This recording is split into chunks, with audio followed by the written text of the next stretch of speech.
Saúde, saudações a todos, sejam muito bem-vindos a mais este momento Instante 2021, o espaço de encontro entre profissionais médicos e pacientes. Então, você que é paciente, que já foi paciente alguma vez, quem já foi paciente, levanta a mão, né? Quem sabe o que é se sentir paciente, levanta a mão.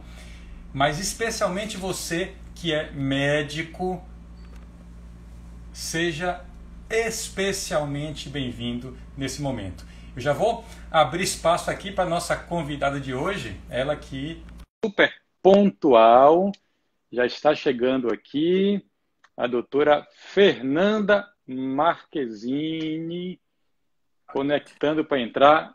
Olá, saudações, doutora Fernanda. Olá, oi pessoal, tudo bom?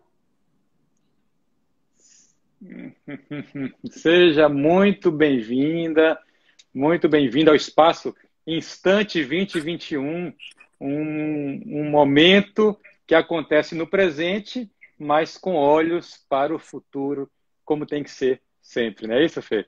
É isso aí, obrigada pelo convite, Ronald, é um prazer estar aqui discutindo um tema tão da nossa atualidade como o consultório.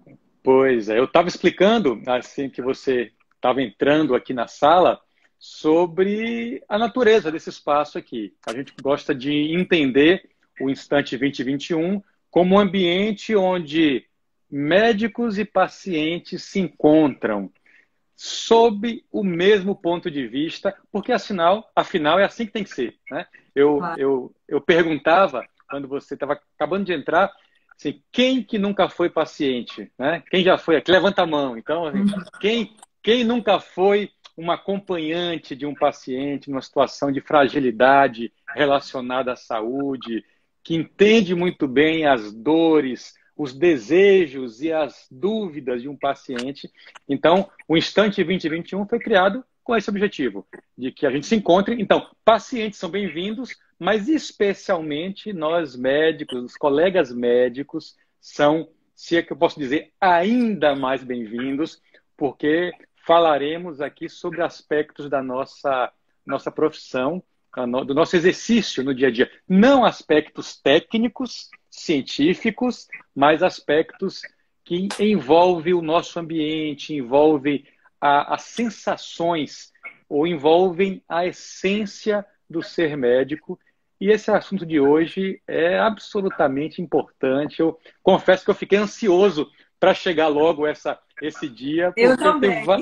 eu tenho várias perguntas aqui, mas, enfim, muito obrigado pela tua presença. Eu que agradeço. Doutora Fernanda Marquezini, é médica, cirurgiã vascular, formada pela Escola de Medicina da Santa Casa de Vitória, no Espírito Santo. Eu não sabia, Fê. Eu sou capixaba.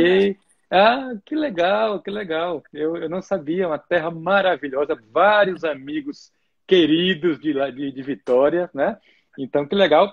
E a doutora Fernanda fez a pós-graduação dela, residência de cirurgia geral e cirurgia vascular, em uma das mais tradicionais e mais respeitadas instituições do país, que é a Universidade do Estado de São Paulo, a Unesp de Botucatu.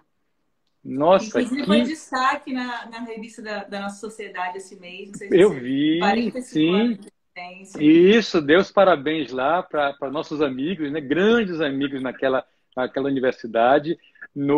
Esse ano, acho que foi em fevereiro, já tem tanto tempo, né? Passado, eu participei de uma sessão clínica lá com a turma, falando daqui de Salvador para lá, e uma sala cheia, pessoal muito participativo.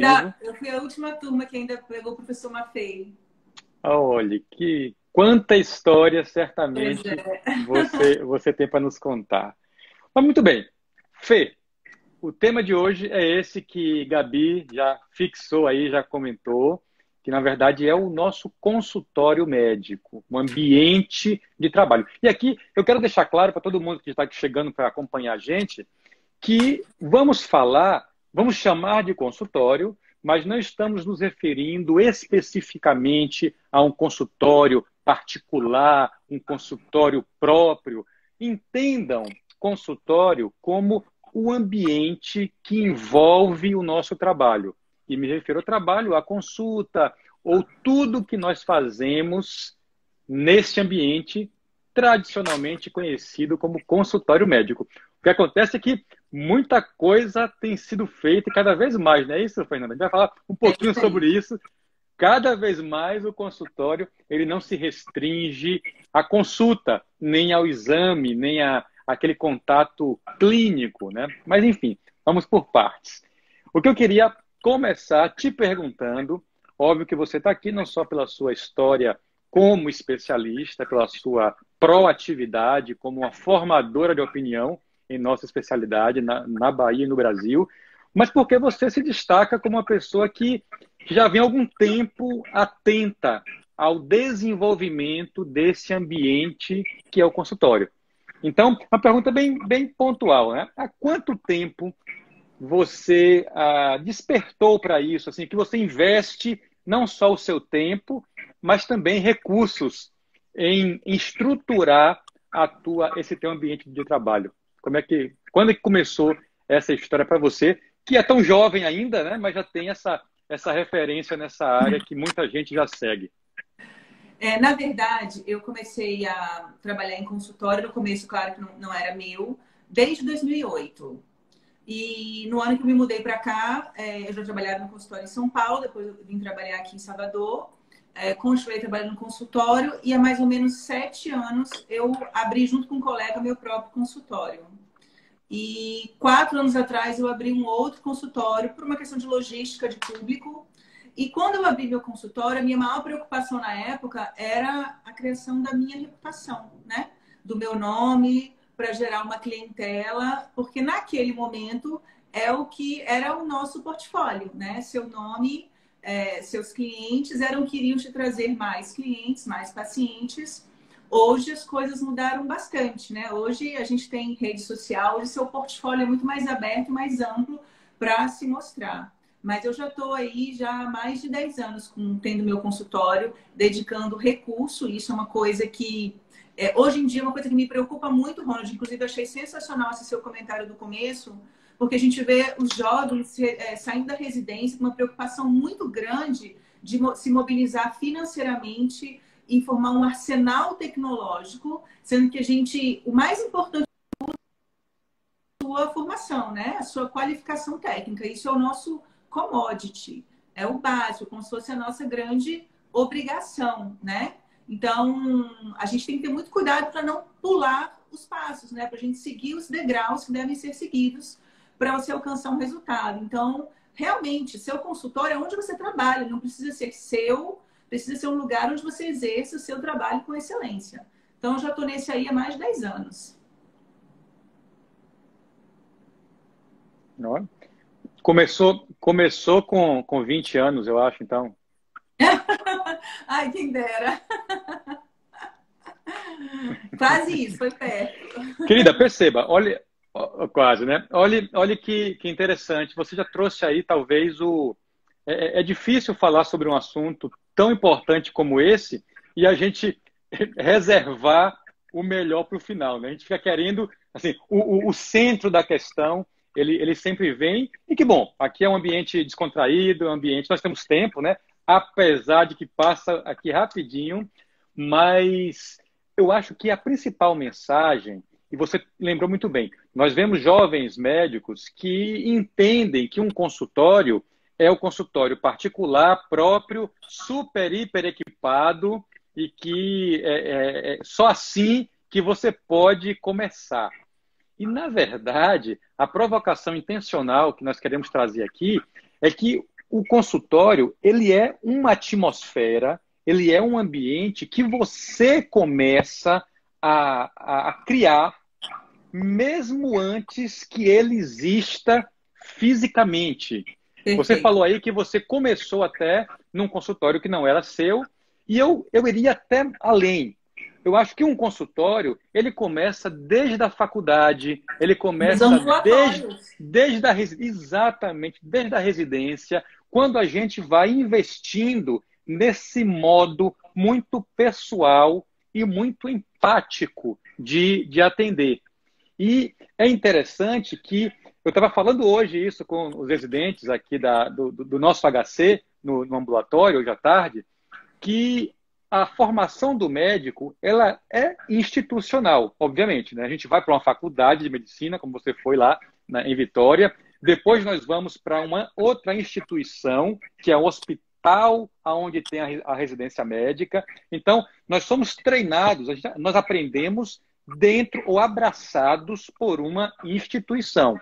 Não tem como ser diferente. Só que Exatamente. eu vou fazer o comentário e quero a sua posição.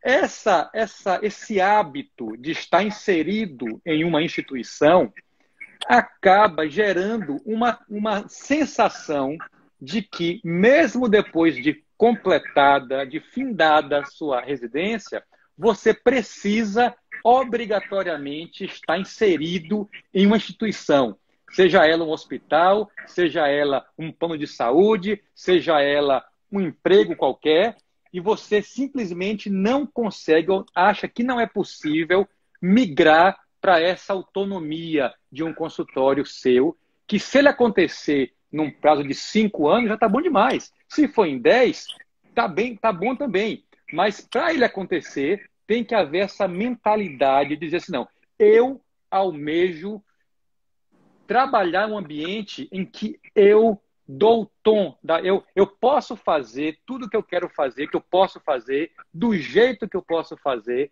para o meu paciente.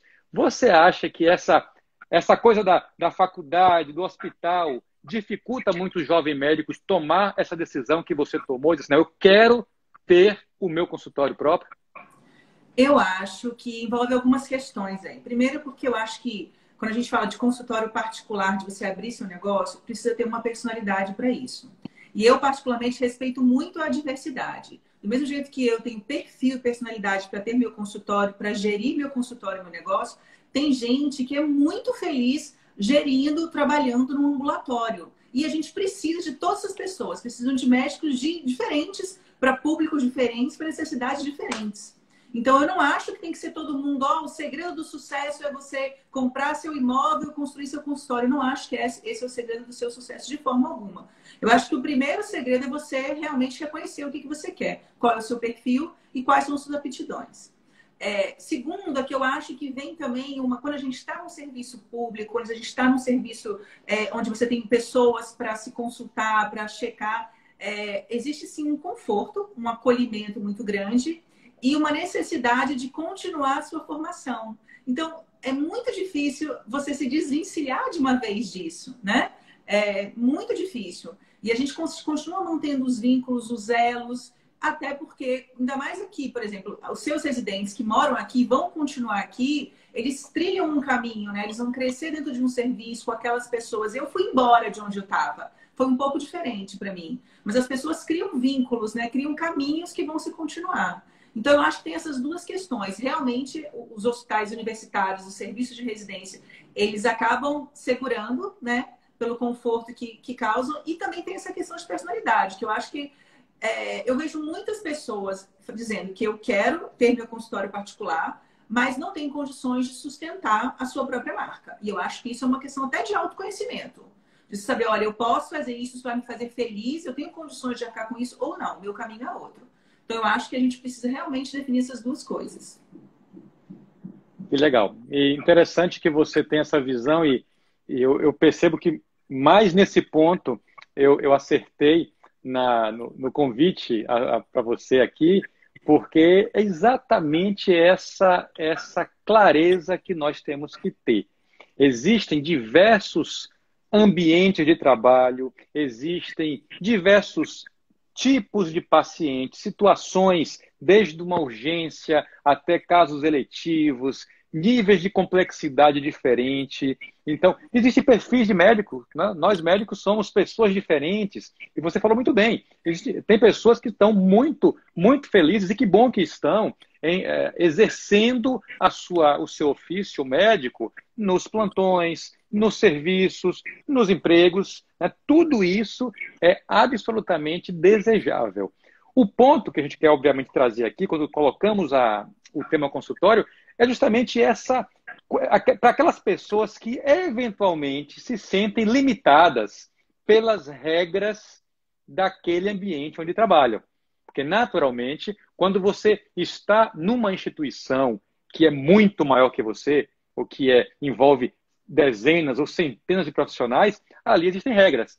E nem sempre a gente, com o tempo, vai concordando com elas. Você quer um atendimento, por exemplo, um pouquinho mais demorado, você quer poder oferecer uma experiência um pouco melhor, até porque você já está mais maduro ou mais madura, e você quer aprofundar mais aquele diagnóstico ou melhorar aquele tratamento.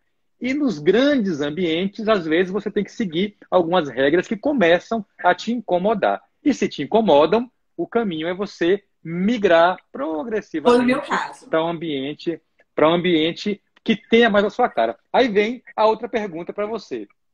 Qual a importância desse ambiente de trabalho chamado consultório ser a cara do médico ou da médica, a cara do profissional que está atendendo?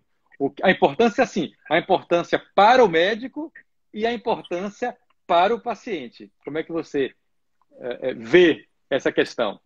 Olha, eu acho que atualmente, agora, principalmente então, quando a gente sai dessa pandemia, a gente vai ter um consumidor de produtos diferentes.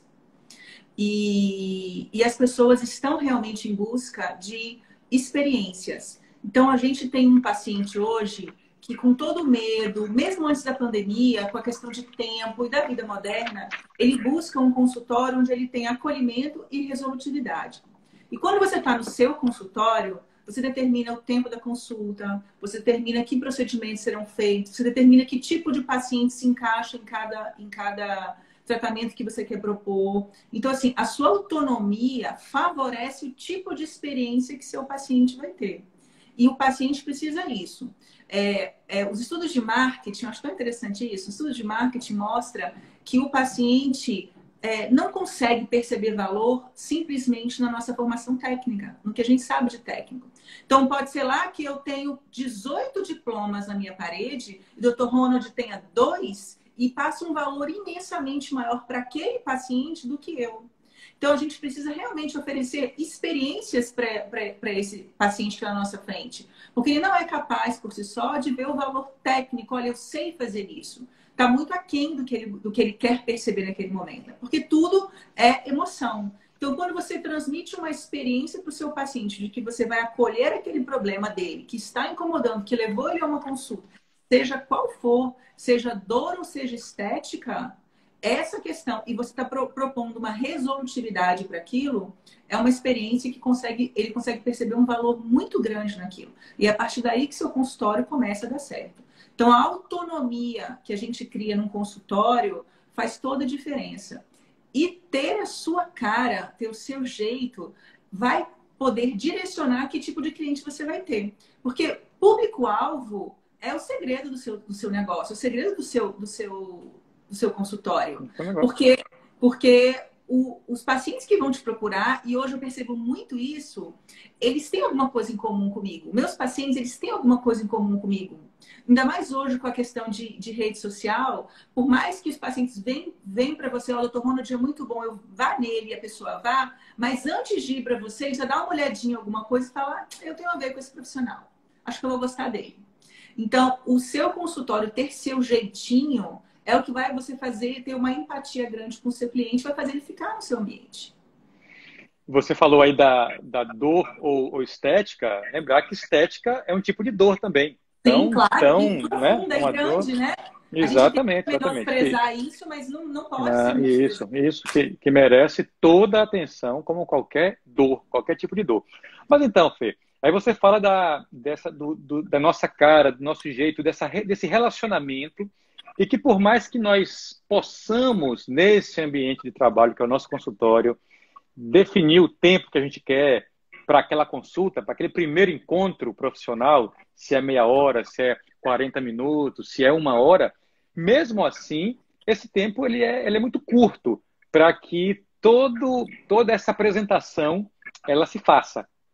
E até algum tempo atrás, eu acho que essa era uma das maiores dificuldades de se construir essa marca ou esse ambiente de trabalho mais independente de instituições outras, porque nós não tínhamos ferramentas de acessar o público antes daquele momento da consulta ou do momento ali físico mesmo do contato com o paciente. E hoje nós temos várias ferramentas para nos apresentar, para falar, não só mostrar o nosso conteúdo técnico-científico, mas você falou uma coisa muito legal aí. Na verdade, quando a gente produz um conteúdo na rede social, quando a gente fala alguma coisa, e é por isso que nós conversamos aqui com a doutora Renata Martins, que o vídeo ele é fundamental, não adianta, né? Por mais que tenha lá um banner muito bacana, um card muito bem feito por uma empresa, ou por você mesmo lá, você pega um aplicativo, faz uma imagem legal, mas falar é mais do que o conteúdo. Você já vai mostrando como você é, se você como médico, como médica, se é mais calmo, se a sua voz é um pouquinho mais acelerada, se você é mais tranquilo. Então, já vai criando uma relação. Então, você vê a rede social como sendo uma revolução na relação paciente-médico, no sentido assim, de ajudar a gente a já ter uma relação prévia antes da consulta. Você acha que isso Sem acontece dúvida. mesmo? Acho sim.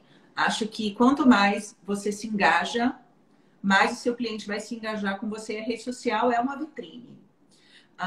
Então, assim, antigamente, foi como eu falei, quando eu comecei há 10 anos atrás, eu tinha uma preocupação muito de conquistar o meu cliente, porque eu sabia que era do boca a boca que viriam os próximos, né?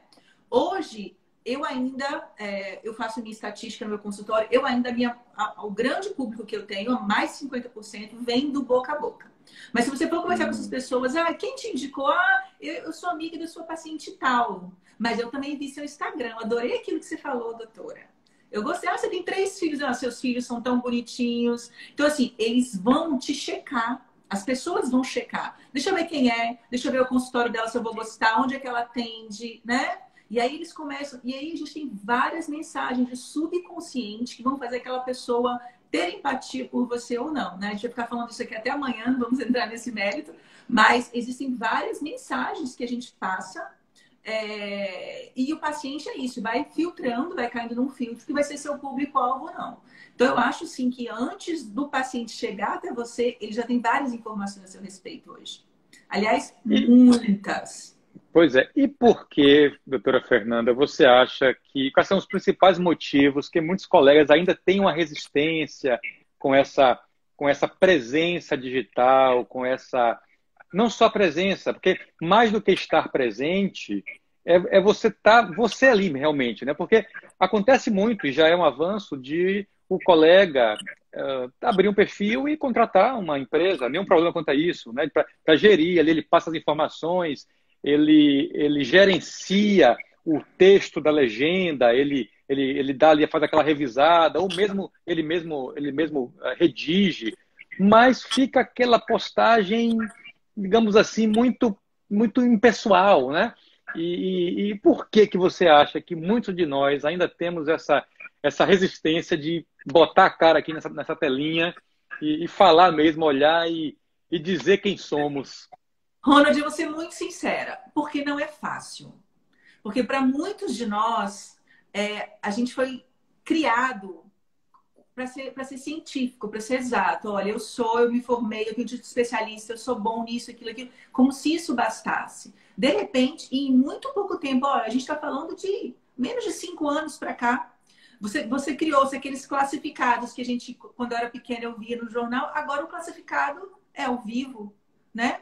É com o meu rosto, é com a minha pessoa, é com a minha exposição. E não é todo mundo que está disposto a isso, porque eu vou te falar, requer tempo. Eu admiro profundamente pessoas que pegam o celular e organicamente fazem um vídeo e gastam muito pouco tempo com isso, porque a grande maioria das pessoas não. Até porque existe uma profunda autocobrança, né, de cada um, de sair melhor, o que vão pensar de mim a respeito disso. Então, eu acho que é um processo de amadurecimento e de costume, né? A gente tem que começar.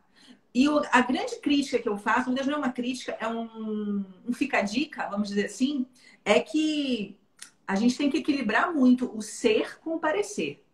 Isso aqui não pode ser falso.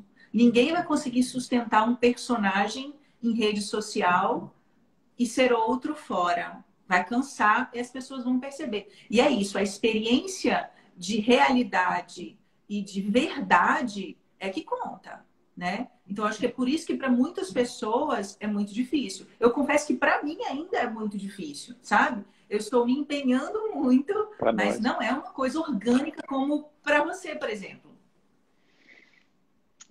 Para mim também é difícil. Eu me enquadro ainda não aí parece.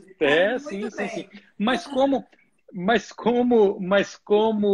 um procedimento, como uma cirurgia, como um tratamento, se a gente pensar, existe uma curva de aprendizado, existe Sem um dúvida. tempo de amadurecimento e que você não chega lá sem passar pelo começo, né? Aliás, Exatamente. tem, tem uma frase que eu gosto muito, que diz o seguinte, que há alguns caminhos que só existem quando você passa. É até letra de uma música, né? O caminho só existe quando você passa. Então, isso vale para muita coisa, e não só para esse hábito de aparecer aqui nas redes sociais, mas também, voltando ao nosso assunto original, para o nosso consultório. E aí eu queria saber se você já conheceu alguém ou se você teve uma fase nesses seus últimos anos de investimento em que aquele consultório vazio ele foi um problema e tem pessoas que até iniciam esse investimento no espaço e aí por não ter um volume ali mínimo começam a não ir porque não tem alguém ou só tem um paciente, né? Aí liga e fala assim, ó, eu tive uma cirurgia, tive um plantão, então dá alguma desculpa porque realmente não justifica, tenta remarcar. E enquanto você não estabelece assim, não, o meu dia de consultório é esse, e se pode ir uma pessoa ou nenhuma, eu vou estar lá de tal hora a tal hora.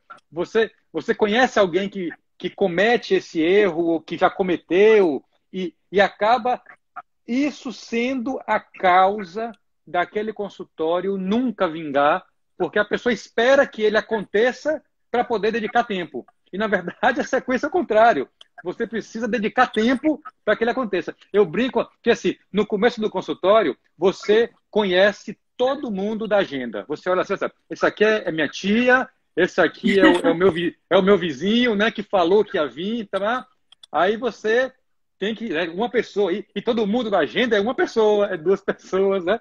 Aí chega um dia que você vê lá três pessoas e uma você não conhece. Você fala, opa, alguém que me conhece, ou conhece meu trabalho, ou quer conhecer, e eu não conheço.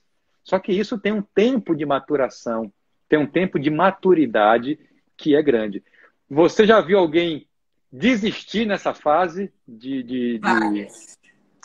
Me fale um Já vi pouquinho sobre. várias. Existe um estudo antigo, tem mais ou menos uns 10 anos esse estudo, que ele fala que o tempo de viabilidade de um consultório é, em média, 2 anos. Antes dos 2 anos, esse estudo foi feito pré-era de rede social, claro, mas eu nunca esqueci desse estudo. Meu marido me falou isso há 10 anos atrás, e ele falava, tenha paciência. E a gente viveu uma situação agora, eu acho que quase todos nós vivemos agora. Quando falaram pra gente agora, no meio da pandemia, pode reabrir seu consultório, eu vim atender 1, 2 pacientes. Aí eu olhava, nossa, 1, 2 pacientes. E aconteceu uma coisa que aí eu ficava 1h30, 2 horas com o paciente. E aí quando começou a voltar o volume agora, eu falei, ixi, vou ter que voltar ao tempo antigo, né? Vou ter que diminuir. E eu não diminuí mais, já mudei de novo isso. Então, você investir o consultório é exatamente isso. Você precisa investir seu tempo. Você vai usar o tempo no começo muito mais para administrar e para gerar estratégias para aquilo dar certo do que para atender realmente, né? Eu vejo várias pessoas que falam, poxa, comecei e não dá certo, não vai ninguém. E aí começa a pegar um plantão, aí dá meio turno. De repente você começa meio turno, aí de repente você não tem horário, você encaixa uma cirurgia no turno do seu consultório e não vai acontecer. Não vai acontecer. E quando você menos espera, alguém liga, a doutora tá aí? Ah, então eu tô indo aí. E é assim que começa a você gerar um compromisso, as relações com seus pacientes, as relações com seus próprios funcionários, né? Que é seu cliente interno, que é um cliente mais importante que você tem. E então você precisa realmente se dedicar. É o meu tempo de consultório. Você pode começar pequeno, com pouco turno, mas você precisa se dedicar exclusivamente a isso, senão realmente não vai acontecer. Exclusivamente naquele tempo que você E definiu, você né? propôs para isso. Porque naturalmente você pode estar numa fase e por N razões que você precisa de outras atividades e às vezes Claro. as Olha, eu outras vou dedicar. atividades elas podem ser fonte não só de renda, de remuneração, como também de satisfação, né? Você gosta de Claro, plantão, claro. você gosta de trabalhar na universidade, você gosta de operar num hospital com residentes, então tudo isso é muito bem-vindo. A mensagem aqui é que isso não exclui a possibilidade de Exatamente. você estruturar o seu consultório, o seu ambiente e poder aos pouquinhos experimentar um dia, o mais cedo possível, essa sensação de dizer assim, olha, aqui é a minha cara, aqui é o tempo de consulta, é o que defino, a cor da parede, né, é que eu gosto, a minha mesa é essa, enfim, não Exatamente. só a estrutura física, mas o modo como funciona. E, por sinal, aí você falou aí da questão desse momento sensível que a gente passou e está passando ainda, né? Felizmente, aparentemente ficando para trás o pior momento. Mas e essa volta à quantidade de pacientes? Você acha que o que nós aprendemos em ter menos pacientes e atender com um pouco mais de tranquilidade, porque não tinha ninguém, você acha que dá para mudar um pouco isso, a gente voltar com a cabeça diferente? Eu conversei aqui, você deve ter visto, com a doutora Alessandra Moraes, que está aqui nos acompanhando, e ela falou que ela foi para esse momento de pouco paciente e quando começou a voltar, ela trouxe, ou ela vai permanecer com alguns bons hábitos que ela foi obrigada a adquirir pela questão do momento sensível. E que, para isso, ela teve que aumentar os turnos, né? E falou assim, Ronald, Isso é a perfeito, mesma coisa. eu vou ter que... Então, é como se assim, nós fomos forçados a uma mudança e alguma coisa dessa mudança pode ser aproveitada. Me fugiu agora, Fê, tem uma série no Netflix, poxa, esqueci o nome aqui, mas é sobre arrumação de casa. É até uma Uma dupla. japonesa. Não, não, Ah, do não. japonês, É uma esse. oriental e que ela orienta como arrumar a casa. E tem uma parte muito legal, acho que no primeiro episódio, que ela fala assim, em relação a roupas, né? Ela fala assim, ó, pegue todas as roupas que você tem no guarda-roupa, bote em cima da cama e você agora só vai voltar a guardar aquelas roupas que te fazem se sentir feliz. Eu vi. Então, você viu? E aí, ou seja, é uma mudança que você está fazendo e assim, como a gente não voltar a fazer exatamente o que fazia, você acha que isso é um legado positivo de toda essa situação triste que a gente viveu para nós médicos de sermos um pouquinho mais calmos, termos um pouco mais de tempo e para o paciente valorizar mais esses momentos? Eu acho que esse foi uma das grandes lições que eu tive nessa pandemia. Mesmo porque eu realmente acredito que com isso tudo a gente tem outro tipo de consumidor agora, né? É um paciente que quer muito mais o bem-estar, né? É um outro tipo de produto. Então, esses pacientes que estão voltando para o nosso consultório, eles estão realmente com outro tipo de ideia do que seria o seu consumo. Então, eu também não voltei, eu voltei com um tempo bem maior, tá? Eu vi essa necessidade, também aumentei o turno em cada consultório por conta disso, para aumentar meu tempo, o que muda toda uma estrutura, né? Então, muda a estratégia da sua primeira consulta. Eu já olho com bons olhos aquela paciente que liga e fala, olha, eu tô indo na primeira consulta, mas eu gostaria já de fazer meu procedimento.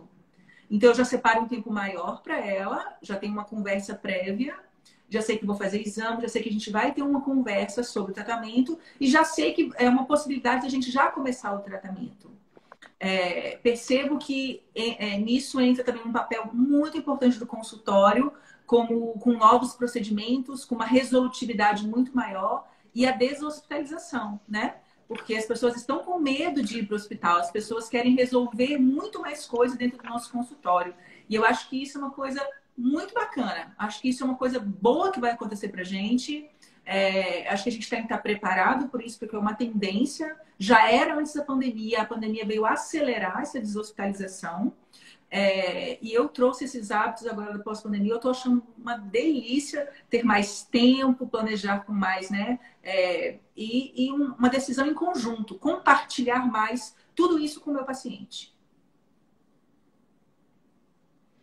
Pois é, nesse assunto aí da expansão das fronteiras dos consultórios médicos, isso, óbvio, é uma realidade que a gente conhece muito bem na cirurgia vascular e na angiologia, mas isso está acontecendo em todas as áreas, né? A tendência da medicina é a evolução tecnológica e a diminuição da agressividade, mesmo de procedimentos que antes eram obrigatórios serem feitos com anestesia geral, com anestesia da cintura, ráqueo, peridural. Hoje, a gente consegue fazer com técnicas de anestesia local, com sedações bem leves, né? A técnica do Anox, muito difundida pelos nossos amigos aí do Evas Curso, do Dr. Kikuchi, do Dr. Elias Assênio.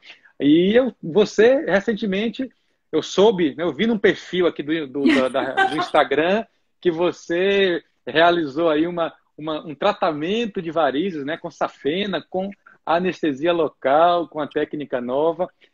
Como que você vê, doutora Fernanda, essa mudança, esse ganho de espaço do consultório? Porque aí esbarra numa situação. Normalmente, as empresas, os planos de saúde, eles cobrem procedimentos feitos em regime hospitalar. Então, não é de interesse dos hospitais, nem de interesse dos planos de saúde, enfim, das empresas, dos intermediários do nosso cuidado médico, que isso se expanda. Mas isso é um caminho sem volta. Isso está acontecendo. Como que a gente, entendendo que isso é uma realidade, que é uma demanda do paciente, a gente pode explicar para eles, para os pacientes, os benefícios disso, mesmo que isso represente um custo adicional, porque, naturalmente, todo procedimento envolve material, envolve nossos honorários, né, de equipe, enfim. Como que lidar? Porque o paciente quer não ir para o hospital, mas você acha que eles, ou nós, pacientes, estamos prontos para investir nessa ideia de sermos tratados mais no consultório? O que é que você me diz? Eu acho que sim. Eu acho que sim. E eu acho que tudo envolve um planejamento. Eu acho que quando você mostra para o paciente a otimização do tempo que ele vai ter sendo tratado no consultório, da segurança, dos riscos, né? Todos os inerentes a você ir a um hospital de infecção, do próprio procedimento anestésico, né? Porque quando você indica um procedimento no hospital, o paciente não vai no dia pronto, não é assim. Ele vai levar uma autorização, né? Ele vai passar por uma consulta pré-anestésica, então ele vai ter que pelo menos uma vez antes ao local. Ele vai esperar um pouquinho no dia para passar por um processo de internação. Eu sei que eu já fui paciente cirúrgico, então é exatamente isso. Você perde um turno para isso. Depois você vai ser operado, depois você vai para casa. Então existe sim um tempo grande gasto para isso. Então, quando você coloca tudo isso para o paciente, a questão da segurança, da praticidade, do resultado, claro, e você mostra as possibilidades que ele tem, alguns planos oferecem reembolso, você pode usar desses artifícios algumas vezes e agrega todo um valor àquilo, sim, é possível você fazer isso, né? Eu acho que no futuro essa concepção vai mudar, porque até para o próprio sistema de saúde é mais barato, né? Tudo é mais barato, com certeza absoluta é mais barata. Então, eu acho que essa mentalidade, com o tempo, tende a mudar também. A questão toda é que a gente, como dono do seu consultório, você tem que se adaptar a isso. Não é achar que, olha, chegou esse material novo aqui, vem aqui que eu vou fazer, não. Então, existem regras bem severas, né? Porque a Vigilância Sanitária, o CFM, o Conselho Regional de Medicina, eles são rigorosos quanto a isso. Então, se você quer transformar o seu consultório e fazer procedimentos, você tem que se adequar a todas as regras vigentes para isso, né? Então, hoje a gente tem... Eu já assisti uma aula sua sobre isso. Você dá para resumir rapidinho aí, assim, as classificações, né? Isso, bem.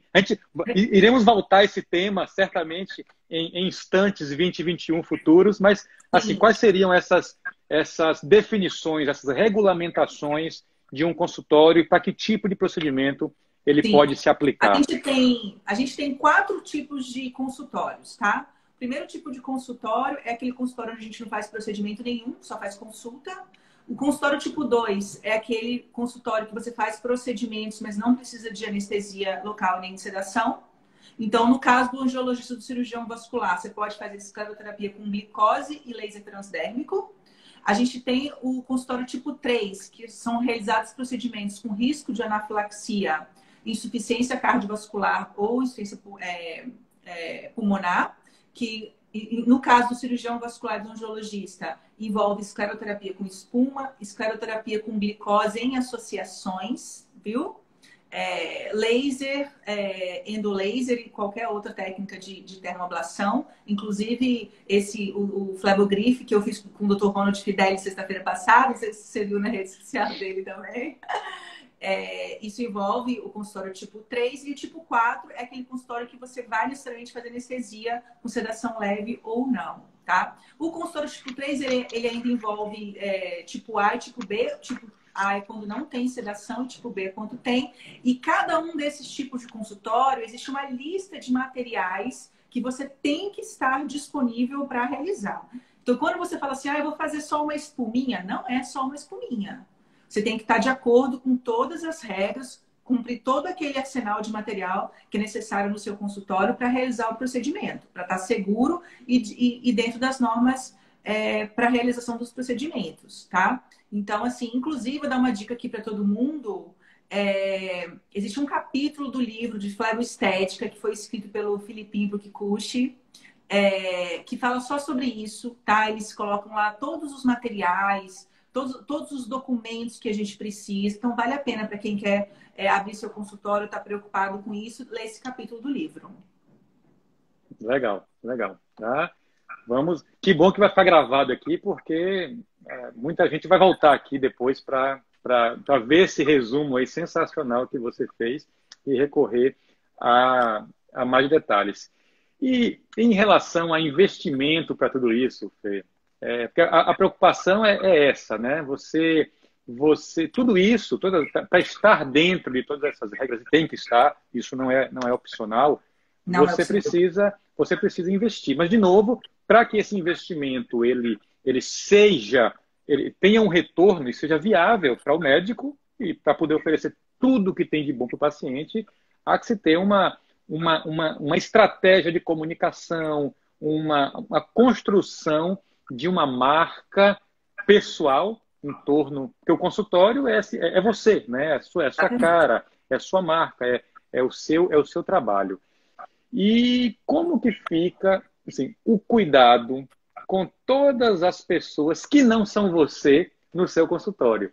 E aí que eu quero falar agora sobre a recepcionista, sobre secretária, sobre a atendente, auxiliar de enfermagem, enfermeira, todos os profissionais que, dependendo do grau de complexidade do seu consultório, tem que estar lá também. Como que você, doutora Fernanda Marquezini, cuida desse cliente interno, como você bem falou aí, e que é tão importante quanto, né? Exatamente. Na verdade, se você não encarar seus funcionários, seus colaboradores como seu cliente principal, você vai acabar tendo um problema uma hora. Eu encaro a minha secretária, a minha instrumentadora, a técnica que trabalha comigo, como inclusive eu cuido delas. Hoje mesmo foi dia de fazer esclero nelas.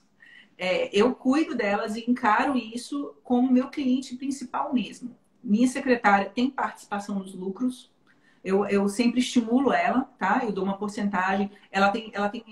Não são metas, mas quando ela marca um paciente e se você gosta de ser bem remunerado e valorizado, entenda que o outro também gosta, né? O outro também precisa ser valorizado. Então, quando eu ofereço para ela uma participação nos meus lucros, é claro que o empenho dela, a vontade, ela passar meia hora do tempo dela e ficar comigo, tem outro significado, né? Então, o seu cliente interno é um cliente muito importante. Ela pode jogar a seu favor no seu time, como pode jogar contra você, né? Então, as queixas devem ser ouvidas. Existem treinamentos específicos para isso, né? A gente estava comentando sobre um e-book que eu abaixei muito bacana, gratuito, sobre treinamento de funcionários e tal. Já tinha passado para elas, hoje a gente já tinha lido, vamos discutir o que acontece. Então, isso tudo faz parte. Dá a dica aí, você lembra qual foi o perfil? Depois eu mando para você um e-book bem beleza. Legal. Sobre treinamento de funcionários, e você pode até botar aqui, gratuito até. Uhum. Foi bem bacana, eu já tinha mandado para ela, já leu, hoje a gente já conversou sobre isso, sobre estratégias. E essa estratégia é completamente mutável e constante. Não acho que você fazer um uniforme novo, treinar ela uma vez, que passados 2 anos vai ser a mesma coisa, que não vai ser. Do mesmo jeito que a gente tem mudanças constantes, por exemplo, esse ano eu mudei minha marca, meu logo, eu mudei meu site 2 vezes, que o meu site novo foi pro ar hoje, eu mudei a marca, mudei a cor, porque Fala aí qual site para ficar. Fala aí o site para ficar aqui documentado. fernandamarquezine.com. fernandamarquezine.com.br. Não, só .com. Só .com? fernandamarquezine.com. Pronto, tá aqui, então, assim, tá aqui gravado. Vou visitar. Você tem que estar sempre em construção. É um texto novo que você coloca no seu blog. Às vezes você está lá, você bota em construção, de repente você passou uma semana, você tem que agilizar. E com elas, com os funcionários, é a mesma coisa, né? É você se preocupar com a roupa que ela está usando, se está confortável. É você se preocupar com a alimentação, se está tudo ok, com o horário, né? Enfim, eu me preocupo de uma forma geral e principalmente de uma participação na alegria, né? Se eu estou produzindo, elas também estão produzindo. Então, isso me melhorou. Quando eu tive essa visão, melhorou muito o meu negócio. Muito. Que legal. Você trouxe aí essa informação do site e eu ouvi eu não sei hoje quanto dos nossos amigos aqui, colegas que estão acompanhando, que tem site, né? Porque essa coisa nós falamos muito dos perfis de redes sociais e que muitos ainda não têm, mas a maioria eu acho que já tem. Mas o site, eu percebo que para algumas pessoas ele ficou assim como sendo uma ferramenta do passado, né? Como se uma coisa antiga. E isso é um erro. Na verdade, o site ele tem um papel diferente do perfil na rede social. E aí eu vi uma comparação há algum tempo, alguns meses, no perfil do Cláudio Urpia. É um profissional que você conhece bem, que dá um suporte sensacional à SBACV Bahia aqui, na nossa sociedade, mas também ele dá suporte a vários profissionais, médicos e odontologistas. Eu nunca trabalhei com ele, mas conheço, acompanho o trabalho, admiro o trabalho dele. E o Cláudio fez uma comparação sensacional. Ele falou assim que o site é como se fosse um guarda-roupa, o seu guarda-roupa, que ali você arruma como você quer. Você bota as camisas, você bota os vestidos, a calça, a meia, tal, a gaveta, como você quer, e você tem um controle sobre isso. A rede social, ele falou que é como aquela mala de viagem, que você também arruma como você acha que é o melhor. Mas primeiro que é mais apertado, né? Não tem muito espaço. Você vai colocar menos coisas ali.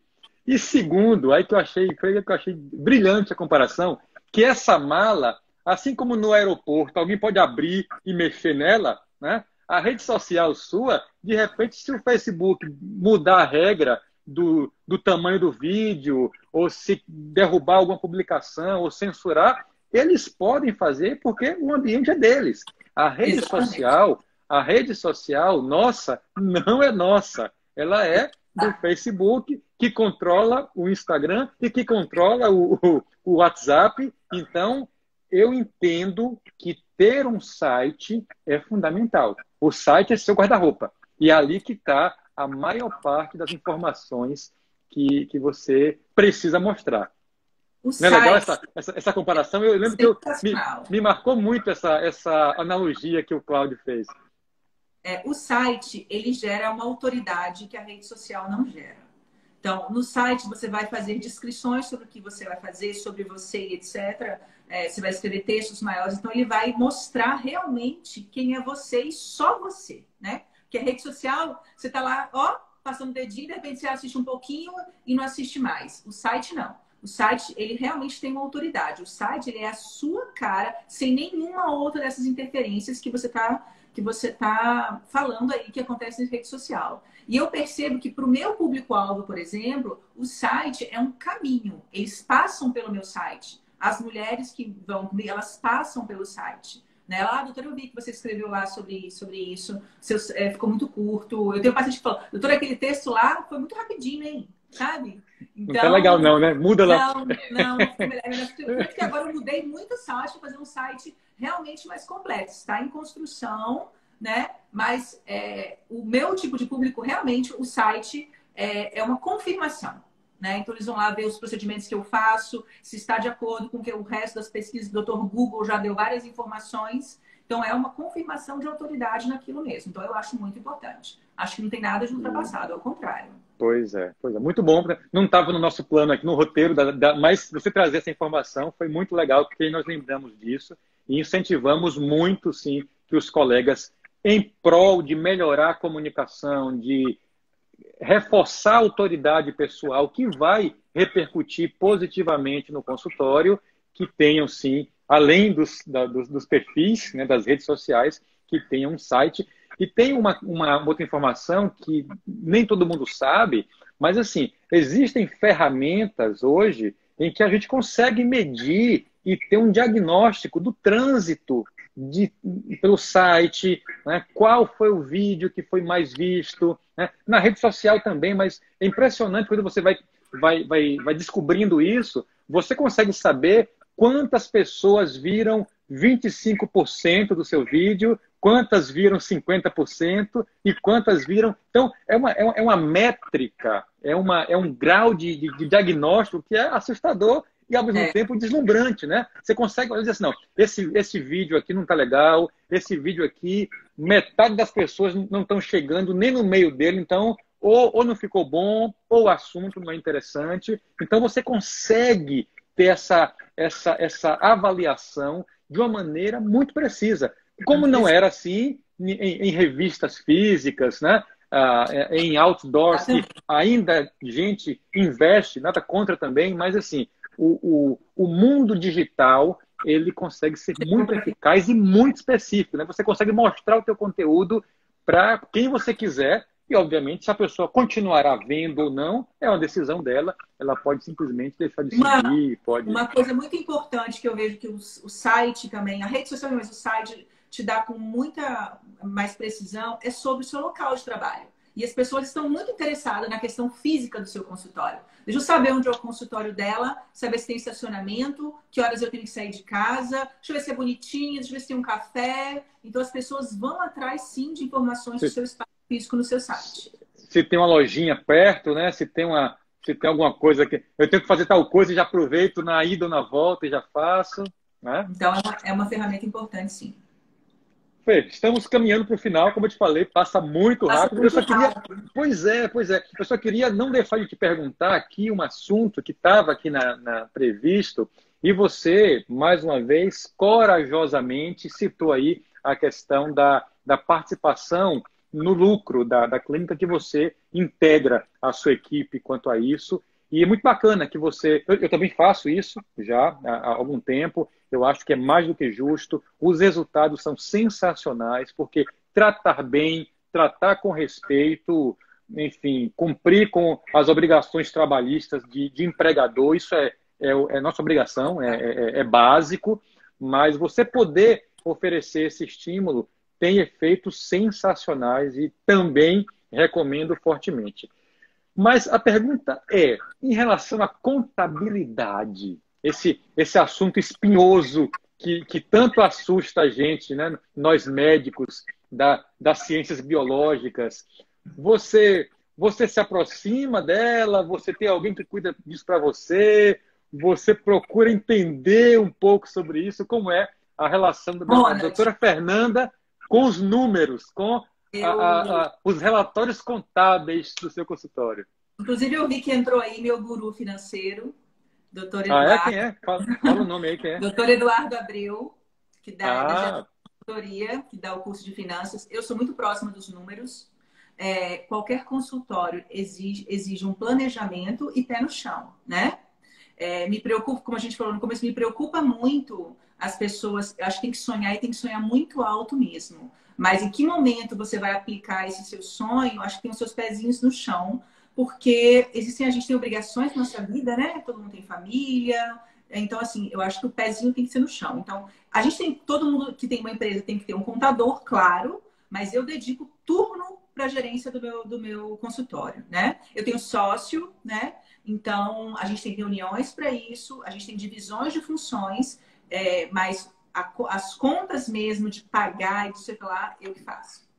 Então, eu sou bem próxima disso. Preciso melhorar muito, não tenha dúvida disso, né? Mas é um assunto que você não pode ficar longe. Se você resolver ficar longe dos números da sua clínica, não vai funcionar. Então, educação financeira, seja na sua vida pessoal, seja na gestão do seu negócio, é um dos fatores primordiais. E tudo parte-se de organização. Então, para quem quer começar, você tem que ter tudo planilhado. Tem que estar tudo planilhadinho lá no seu consultório. Só assim você vai ter uma visão dos números e você vai ver no final o que é rentável. Porque não adianta nada você faturar X no mês, 50 mil no mês do seu consultório e gastar 45, né? Melhor você não ter consultório. É melhor você faturar 15 e gastar 2. Então, os números precisam estar bem expostos para a gente ter lucro no nosso negócio. eu tenho uma história pessoal que eu já contei aqui em outro instante, 2021, que com mais ou menos 5 anos que já existia o meu consultório, eu mudei a gestão, né? Eu profissionalizei a gestão dele e quando a pessoa que fez isso me deu o diagnóstico do que eu fazia, primeiro que eu não acreditei. Primeiro que eu digo, não, deve Eu estar já algo passei por errado isso. aí, eu não. A sensação, ela foi de desespero. Digo, não, isso aqui não é possível. E aí ela foi me mostrando como que eu lidava com esses números e como eu confundia as coisas. E na linha de pagar uma conta pessoal na conta do consultório, de chegar no fim do dia e ter que pagar a escola das crianças e o limite para aquele pagamento é só na conta da pessoa jurídica, já vai aqui mesmo e tal. E era uma confusão. E uma confusão que não só gera desorganização, como gera perdas. Então, é importante isso aí. Mas, doutora Fernanda Marquezini, realmente agora nós precisamos que você diga aí as suas palavras finais deste momento, né, que não será o último, você vai ter que voltar aqui no instante 2021, com certeza, mas diga aí as suas últimas palavras de hoje para a gente poder encerrar. Ronald, o que eu queria deixar de mensagem aqui, que eu tô vendo aqui que teve vários colegas, né? A gente tem vários colegas mais jovens que não é fácil. O caminho de se traçar um consultório particular, ele pode ser sim um caminho cheio de armadilhas, como você disse agora. Inclusive a parte de finanças é uma dessas armadilhas. Então a gente tem que estar bem estabelecido quanto a isso. Se preocupem, primeiramente, com a condição técnica. E assim, a gente pode oferecer resultados excelentes com o que a gente tem. E aí, ir galgando os degraus, né? Então, assim, sem pressa, respeitando a curva de aprendizado, porque para o nosso consultório isso também vai acontecer. A gente vai ter que respeitar essa curva de crescimento, né? Muito, muito legal. Fê, agradeço demais o teu tempo, Eu que agradeço demais a agradeço. tua presença aqui. Eu pessoalmente vou até rever essa live, porque tem tanta coisa aqui que eu não consegui anotar, tanta dica legal que você deu. Eu Recomendo, também. vai ficar aqui no nosso IGTV, tá certo? E peço aos colegas que continuem aqui acompanhando o nosso perfil, o perfil da doutora Fernanda Marquezine, o site, né, novo, Obrigada. fernandamarquezine.com, tá certo? Breve E blog. continuamos juntos aqui. Opa, aí, ó, novidade, breve um blog, né? E entender que tudo isso é a serviço do melhor interesse da pessoa, que é motivo de tudo que fazemos, que é o nosso paciente. Por isso que todos esses ambientes, essas lives, esses vídeos, eles são para médicos, mas eles têm no paciente também um público, para que a gente entenda que a resposta, a melhoria da qualidade do que fazemos, ela está na relação paciente-médico. E nós estamos do mesmo lado. Né? O inimigo não é o paciente, o inimigo não é o médico. Né? Nós temos que nos entender, porque com certeza aqui está a resposta. Fê, muito obrigado. Eu que agradeço. Que Lembranças aí delícia à de papo. família e Você também. Um beijo na Gabi. até um breve momento, com certeza. Obrigada, querida. Tchau, tchau. Tchau.